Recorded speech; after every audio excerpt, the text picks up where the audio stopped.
I have 5 little rules that you can follow as you find your spark and bring your spark to life. The first is to go after the things that you want. Let me tell you a story. So a friend of mine and I, we went for a run in Central Park. The Roadrunners organization, on the weekends, they host races.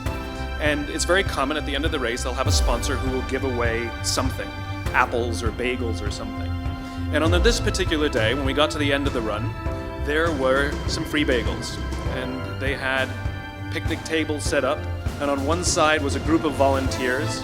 On the table were boxes of bagels, and on the other side was a long line of runners waiting to get their free bagel.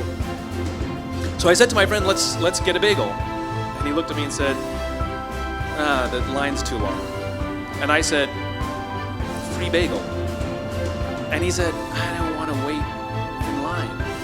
And I was like, free bagel. And he says, it's too long.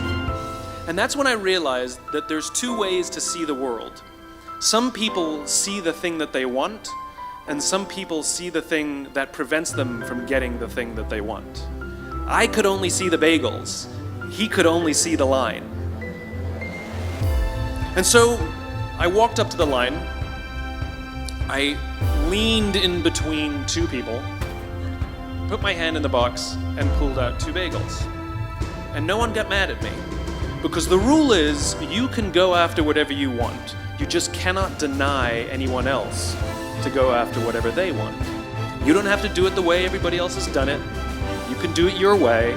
You can break the rules. You just can't get in the way of somebody else getting what they want. Rule number 2. In the 18th century, there was something that spread across Europe and eventually made its way to America called puerperal fever, also known as the Black Death of childbed. Basically what was happening is women were giving birth and they would die within 48 hours after giving birth. This Black Death of childbirth was the ravage of Europe, and it got worse and worse and worse over the course of over a century. And these doctors and men of science wanted to study and try and find the reason for this Black Death of childbed, and so they got to work studying, and they would study the corpses of the women who had died. And in the morning they would conduct autopsies, and then in the afternoon they would go and deliver babies and finish their rounds. And it wasn't until somewhere in the mid-1800s that Dr. Oliver Wendell Holmes realized that all of these doctors who were conducting autopsies in the morning weren't washing their hands before they delivered babies in the afternoon. And he pointed it out and said, guys, you're the problem. And they ignored him and called him crazy for 30 years. Until finally somebody realized that if they simply washed their hands, it would go away. And that's exactly what happened. When they started sterilizing their instruments and washing their hands, the Black Death of childbed disappeared. My point is, the lesson here is, sometimes you're the problem. Is take accountability for your actions. You can take all the credit in the world for the things that you do right, as long as you also take responsibility for the things you do wrong. It must be a balanced equation. You don't get it one way and not the other. You get to take credit when you also take accountability.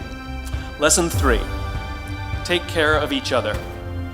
The United States Navy SEALs are perhaps the most elite warriors in the world.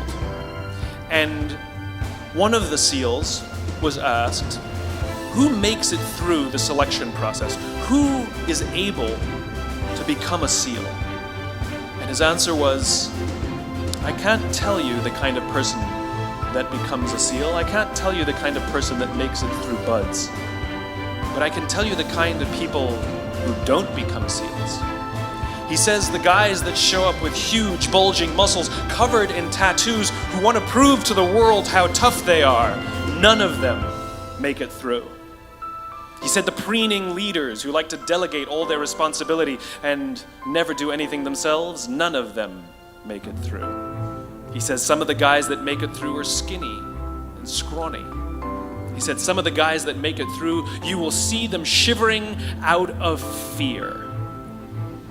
He says, however, all the guys that make it through, when they find themselves physically spent, emotionally spent, when they have nothing left to give physically or emotionally, somehow, some way, they are able to find the energy to dig down deep inside themselves, to find the energy to help the guy next to them.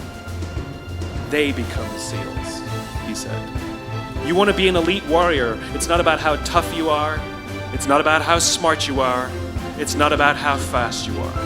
If you want to be an elite warrior, you better get really, really good at helping the person to the left of you and helping the person to the right of you. Because that's how people advance in the world. The world is too dangerous and the world is too difficult for you to think that you can do these things alone. If you find your spark, I commend you. Now, who are you going to ask for help, and when are you going to accept help when it's offered? Learn that skill. Learn by practicing helping each other. It'll be the single most valuable thing you ever learn in your entire life. To accept help when it's offered and to ask for it when you know that you can't do it. The amazing thing is, when you learn to ask for help, you'll discover that there are people all around you who've always wanted to help you. They just didn't think you needed it because you kept pretending that you had everything under control. And the minute you say, I don't know what I'm doing, I'm stuck, I'm scared, I don't think I can do this, you will find that lots of people who love you will rush in and take care of you. But that'll only happen if you learn to take care of them first. Lesson 4.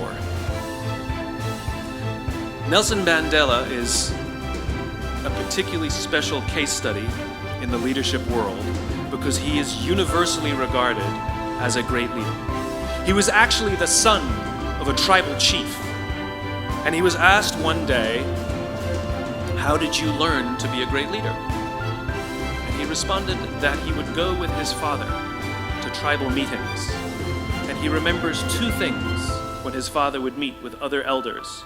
One, they would always sit in a circle. And two, his father was always the last to speak. You will be told your whole life that you need to learn to listen. I would say that you need to learn to be the last to speak. I see it in boardrooms every day of the week. Even people who consider themselves good leaders, who may actually be decent leaders, will walk into a room and say, here's the problem, here's what I think, but I'm interested in your opinion, let's go around the room. It's too late.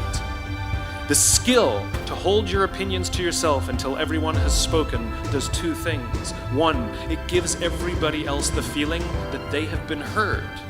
It gives everyone else the ability to feel that they have contributed. And two, you get the benefit of hearing what everybody else has to think before you render your opinion. To keep your opinions to yourself. If you agree with somebody, don't nod yes. If you disagree with somebody, don't nod no. Simply sit there, take it all in, and the only thing you're allowed to do is ask questions so that you can understand what they mean and why they have the opinion that they have. You must understand from where they are speaking, why they have the opinion they have, not just what they are saying. And at the end, you will get your turn. Practice being the last to speak.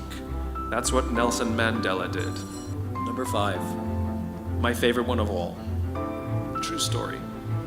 There was a former Undersecretary of Defense who was invited to give a speech at a large conference, about 1,000 people.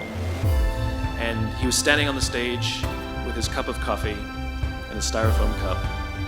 And he took a sip of his coffee and he smiled and he looked down at the coffee. And then he went off script. And he said, you know, last year I spoke at this exact same conference. Last year I was still the Undersecretary. And when I spoke here last year, they flew me here business class. And when I arrived at the airport, there was somebody waiting for me to take me to my hotel. And they took me to my hotel and they had already checked me in and they just took me up to my room. And the next morning I came downstairs and there was someone waiting in the lobby to greet me, and they drove me to this here same venue and handed me a cup of coffee in a beautiful ceramic cup. He says, I'm no longer the Undersecretary. I flew here coach. I took a taxi to my hotel and I checked myself in. When I came down the lobby this morning, I took another taxi to this venue. When I asked someone, "Do you have any coffee?" he pointed to the coffee machine in the corner and I poured myself a cup of coffee into this here styrofoam cup. He says the lesson is, the ceramic cup was never meant for me. It was meant for the position I held. I deserved a styrofoam cup. Remember this. As you gain fame, as you gain fortune, as you gain position and seniority, people will treat you better. They will hold doors open for you. They will get you a cup of tea and coffee without you even asking. None of that stuff is meant for you. That stuff is meant for the position you hold. It is meant for the level that you have achieved of leader or success or whatever you want to call it. But you will always deserve a styrofoam cup. Remember that. Remember that lesson of humility and gratitude. You can accept all the free stuff. You can accept all the perks. Absolutely, you can enjoy them. But just be grateful for them and know that they're not for you. Thank you very, very much, guys. You're wonderful. Thank you.